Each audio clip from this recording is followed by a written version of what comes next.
V času, in to je eden izmed elementov varnost zaposlenih, da je število zaposlenih v zdravstvenem domu od 1600 zaposlenih okuženih z virusom v prvih mesecih, torej od meseca, ko se je virus začel, oziroma pa epidemija začela, pa do tega trenutka je število okuženih zaposlenih enako v zdravstvenem domu, enako nič, spoštovani predstavniki medijev. Kar pomeni, kakorkoli obračamo, da smo opremo, ki smo jo imeli, kompletirali do te mere, da smo zaščitili svoje sodelavce. Predvsem se moram pa na tem mestu zahvaliti predstojnikom ter vodstvu v celoti našega zavoda, da smo organizirali delo tako, da smo rotirali zaposlene po principu 50-50. To je seveda povzročilo močno koncentracijo in zmanjševanje aktivnosti zdravstvenih domov po celi Ljubljani.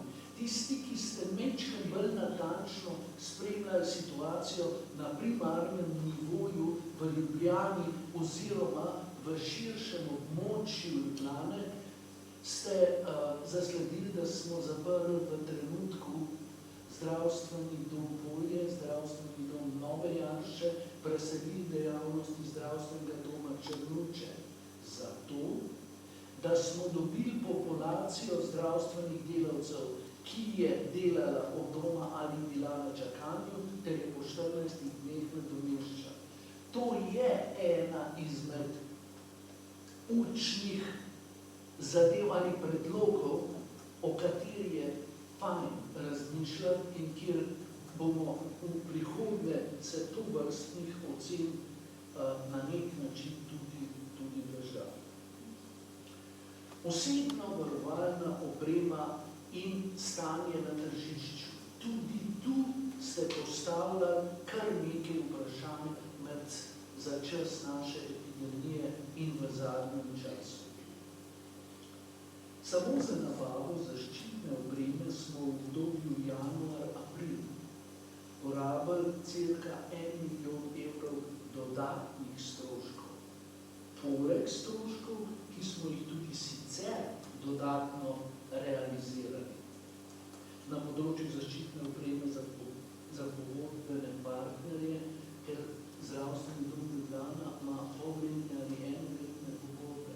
Ampak zaradi razmer na tržišču je seveda cena in pogodbe je potreba zaneksirati, ker se je cena zaščitnih sredstev neprimerno dvignila in jih ni bilo mogoče več kontrolirati.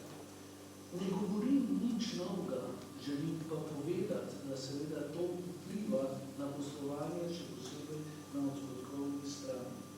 Trenutno imamo, tudi to so vprašanje, materijale oziroma zaščitne opreme na zalogi v povprečju 10 do 15 dni. Seveda smo obvezni, še posebej vodstvo, skrbeti, da bo opreme dovolj.